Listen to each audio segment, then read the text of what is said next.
Hare Krishna. What will it take for us to lose our faith in our mind? The mind often gets excited and makes us excited about various small things, various petty pleasures, just the pleasure from sense gratification. And when the mind gets excited, agitated, and makes us excited and agitated, often it doesn't allow us to do anything but think of that pleasure and seek that pleasure and enjoy that pleasure. Now, although the mind promises us a lot of pleasure through this, actually, however, the pleasure through, say for example, sense indulgence is actually very limited. Consider, for example, food. The mind often gets so excited about something good to eat. Now, eating is a necessity and it can also be enjoyable. But the extent of the pleasure that the mind imagines through eating, the reality of food hardly ever lives up to that expectation. And the mind gets so agitated. Oh, we eat several times each day, and yet the mind always makes us crave. And it is not that the body is hungry, but the mind is greedy, and that is the cause of the craving quite often.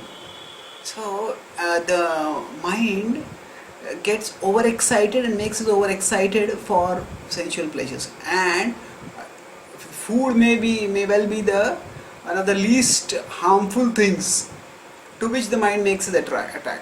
There are so many other non-devotional, anti-devotional, sinful, self-destructive things to which the mind makes us attracted with the promise of pleasure. Now, the mind's promise of pleasure is something which it never lives up to.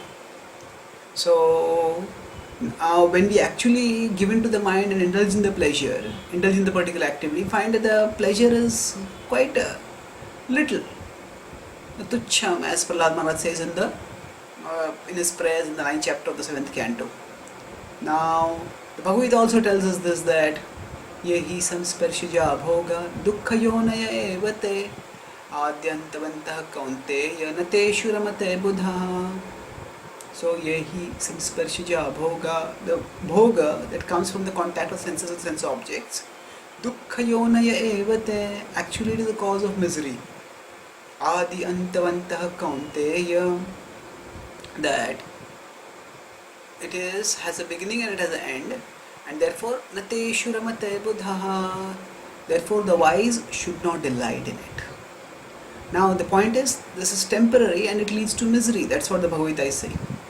Now the mind actually says exactly the opposite. Oh, there's a lot of pleasure and just pleasure only. Now, we may not initially believe in scripture, but if we just reflect on our own experiences in sense gratification, we will be able to see the truth of scripture.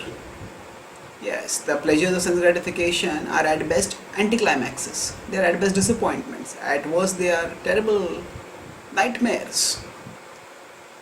Now, when scripture says it, we don't believe it. But when our own experience vindicates it, at least then we should believe it, isn't it? Yet, the mind is so persuasive, and actually our faith in the mind is so much that we believe it even when what the mind says contradicts Krishna's words in the scripture, then it contradicts our own experience. Now, if our own experience doesn't make us give up our faith in the mind, then what will? Now, is our faith in the mind so unquestioning and so unshakable? To understand how ridiculous, scandalous, outrageous this is, let's consider an example. Now, someone makes a promise to us and doesn't live up to that promise. Even if a person doesn't live up to the promise once, the credibility of that person goes down in our eyes. Now imagine a person who makes promise and never lives up to the promise. Then that person's credibility will take a nosedive down to absolute zero. The mind is that kind of misleading exaggerator. It promises a huge amount of pleasures, and the quantity of pleasure that is promised, it never lives up to that promise. So, yet we don't lose faith in the mind. What will it take if not scriptural testimony, if not personal experience? What more will we need for losing our faith in our mind? So actually, what does it take? It takes our personal resolution, our determination, resolute determination. If we wait for something external to shatter our faith in the mind, we will be kept waiting practically for the rest of eternity. Why? Because the mind is such a deceptive thing.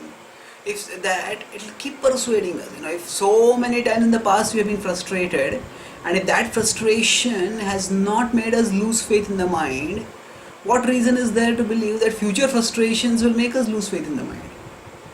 Now we may say that we can hear more from scripture and that will help. Yes, that will help, but if past hearing from scripture has not destroyed our faith in the mind, will future hearing destroy? Yes, it will, but it will provide us the impetus. It is we who have to take the initiative and act on that impetus. Scripture can provide us inspiration, but the initiative has to come from us. So now, and that initiative we need to take now. So if we decide, based on whatever we have experienced about the futility of sense gratification, say, or the futility of the mind's false promises in general about various things, and whatever we experienced about the verity, the truthfulness of the statements of scripture, based on that, we use whatever control we have on the mind, and we decide that I will no longer believe in it. Now our process, if we are just saying no to the mind, eventually we will get tired of saying no, and the mind will make us say yes. So if we focus on the mind will seduce and delude us. Our focus should be on Krishna. So after saying no to the mind, we focus primarily on Krishna. And that's why Tani Sarvani Sanyamya Yukta Asita Matparaha. The Bhagavad Gita says that we control the senses, control the mind, and then fix our consciousness on Krishna. Then there will be Vashehi Indriyani. Then there will be, we will be able to control our senses, control our mind. And this is a person, Tasya Prajna Pratishtha. This person is a wise person, Krishna says. Now, when we engage ourselves in bhakti determinedly, then we will actually, by that practice of bhakti, even if the mind keeps alluring and distracting, we neglect it, we disbelieve it. I have believed you many times, O mind, now I am not going to believe you anymore. So, we focus on serving Krishna wholeheartedly, then by that we will get a higher taste. Our higher wisdom will awaken within us. And with that higher taste and higher wisdom, we will realize that actually what the mind says is false, in the sense that the mind promises pleasure but delivers misery. It never deliver, at least it doesn't deliver pleasure to the quantity. And we will see that actually in serving Krishna, which is the primary teaching of scripture, we get far better, far richer, far deeper, far greater happiness. So when we see this, gradually the words of scripture combined with our experience in bhakti will convince us about putting faith more in Krishna and relishing in the pleasure of bhakti more. And this taste of bhakti will be so infectious that earlier, despite our experiences, the mind will infect us. But now, the taste of bhakti can be so infectious that it will go from us to the mind. And then, once the mind starts relishing bhakti, then we can joyfully practice bhakti without any distraction or interruption, Prashantamanasam yenam yoginam sukhamuttamam upaiti shantarajasam brahmabhutamakalmasham. When the Prashantamanasam yenam in 6.27, Krishna says in the Bhagavad Gita that when the mind becomes peaceful, Prashantamanasam, yoginam sukhamuttamam, the yogi experience supreme happiness. Upaiti shantarajasam, the Rajoguna, the passion has become pacified. Brahmabhutam akalmasham, all the kalmashas go away from the mind.